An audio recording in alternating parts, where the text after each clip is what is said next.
Isang magandang buhay at mapagpalang araw mga kagulay. Welcome po uli sa ating tag price update ng mga sariwang gulay na bumabaksak po dito sa ating Kabanatuan Vegetable Trading Center, Palengke ng Sangitan. Samahan niyo po akong mag-price tag ng mga presyo ng gulay na ito para po meron tayong idea, basihan na ating pong magagamit pag tayo po'y nangalakal o mamili ng mga gulay sa ating bagsakan. Simulan po natin ang ating tag price update ngayong Sabado sa talong. Ang talong po natin ay nasa 40 hanggang 50 pesos per kilo. Sa atin namang pong supiyang kalabasa, nasa 40 pesos per kilo. Sa ating upo naman po, nasa 13 hanggang 15 pesos per kilo.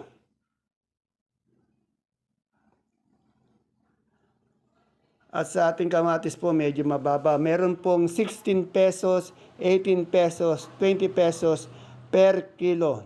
Napakarami po ng kamatis natin. Sa pechay naman po, nasa 15 or 20 pesos per kilo. At yung ating mustasa po ay nasa 20 or 25 pesos per kilo. Mga asking price lang po yan ha. Sa luya naman po natin, meron pong 75 hanggang 85 pesos per kilo. At yung ating sampalok po ay nasa 35 pesos per kilo. Magaganda po yung sampalok, matataba. At yung ating pong lasuna ay nasa 40 pesos po per kilo. Yung sa ating puso po ng saging ay nasa 30 pesos po per kilo. Ang ating pong mani ay nasa 80 pesos per kilo. Sa ating sigarilyas naman po ay nasa 90 hanggang 100 pesos po per kilo. 900, 1,000 per bundle. Sa ating beans naman po, 35 hanggang 40 pesos per kilo. Asking price. Sa mga kamote naman po natin, sa kamoting puti, 48 pesos. Kamoting ube, 40 pesos. Yung kamoting bilaw na balat, 40 pesos. Yung kamoting puti po, 38 pesos per kilo. Sa atin naman pong gabing galyang, 35 po yung puti. Yung pula, 35 din.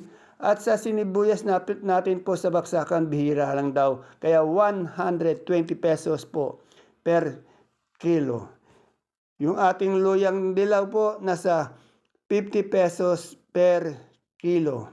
Sa suprema po natin kalabasa, 32 po yung big, 30 yung medium, at yung atin namang small ay nasa 27 pesos per kilo. Yan sa ating pong patolang kinis, 35 po per kilo or 350 per bundle. Yan, sa ating sitaw naman po ay nasa 130 or 150 per big kiss. Yan na, isang big kiss mo ganyan, nakagomang gano'n, isang big kiss po yun. At yung ating pong bonitong ampalaya, 80 to 90 pesos per kilo. Sa ating pong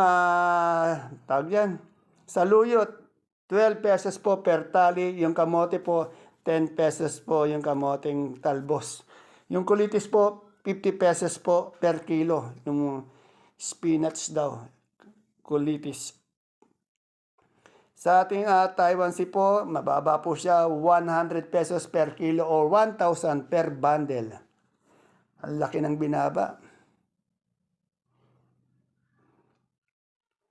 Sa atin naman pong kalamansi, meron po tayong 2,000 per big kiss or 2,002. Isang red bag o 30 kilos. Yung maganda-maganda, 2,002 po. At yung ating pipinong puti po, meron po tayong 45 hanggang 50 pesos per kilo. Magaganda yung pipinong puti. Yung ating patolang palikpik po ay nasa 40 hanggang 45 pesos per kilo.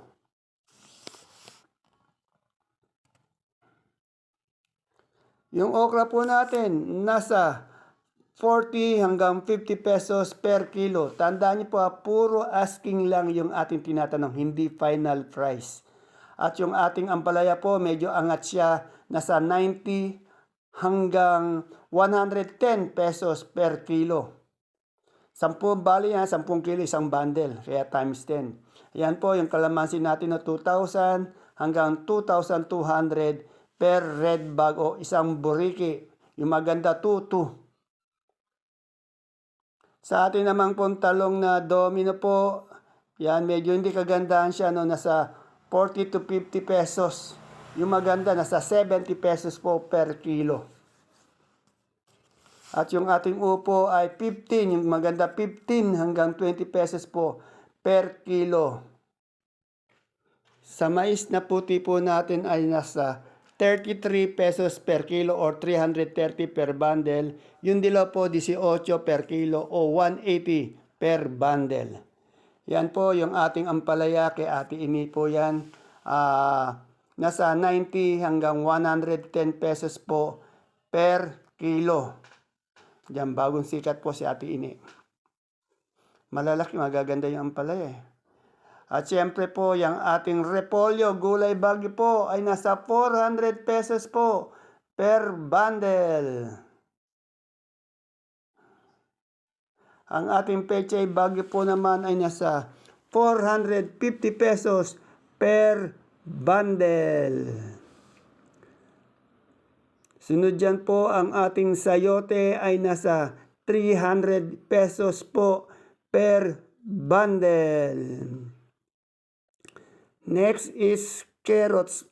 Ang carrots po natin ay nasa 650 pesos per bundle. At yung patatas po natin na malalaki na magaganda ay nasa 650 pesos per bundle. Bumaba yung patatas. Dati 900, 700. Ito yung ating marble po, yung maliit na patatas ay nasa 500 pesos po per bundle. Puro per bundle po yung mga nauna natin nabanggit na gulay bagyo. Yan yung ating green cucumber 550 po per bundle. 10 kilo yan. Ganon din po sa labanos natin ay nasa 500 pesos per bundle. 10 kilo din po yan. Yan mga nauna yan, per bundle po yan. Yan, punta naman tayo sa per kilo. Sa ating broccoli po, 70 pesos po per kilo. Napakaganda ng broccoli. At siyempre po, pag may broccoli, meron din tayong cauliflower ay nasa 50 pesos per kilo. Medyo mababa po yung cauliflower natin at yung broccoli ngayon. Hindi katulad ng nakaraan, nasa 80, 90. At yung ating pong red bell na tinatawag ay nasa 200 pesos per kilo. Magaganda din yung red bell natin eh. At siyempre po, pag may red bell, meron din tayong green bell. Ayan po ang green bell na hiwalay lang eh. 250 pesos per kilo. Yan sitsaro naman po natin ay nasa 200 pesos po per kilo. Dati po 300 yan ha, bumaba po 200. Yang young corn po natin per styro ay nasa 25 lang po per styro, 25 pesos.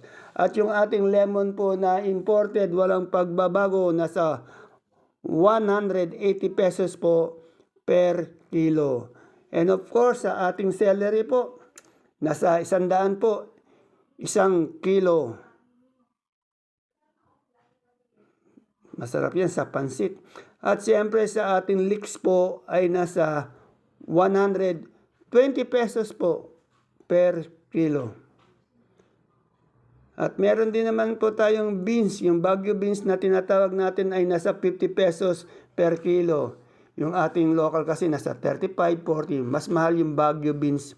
Sa lettuce po natin na green leaf o yung green eyes na tinatawag ay nasa 120 po per kilo. At yung ating romaine po na lettuce, 180 pesos po per kilo. Wala po tayong green, yung iceberg o yung lettuce na bilog. Wala po tayo ngayon nun. Yung atin naman pong butchoy, yan, 100 pesos po per kilo.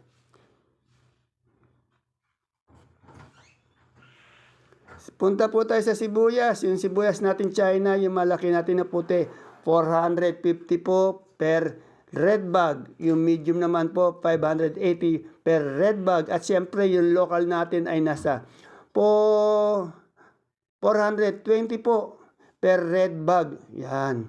Bali, 8 kilos po yun ha.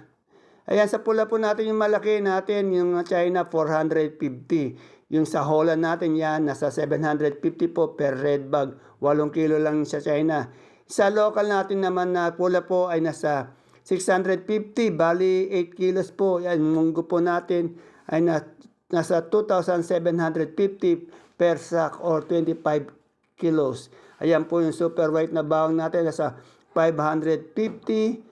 At yung atin namang bawang na kanso ay nasa 430 pesos per bag or violet bag. Ayan po ang kanso natin bawang. Okay. Marami pong gulay na dumadating dito sa ating bagsakan.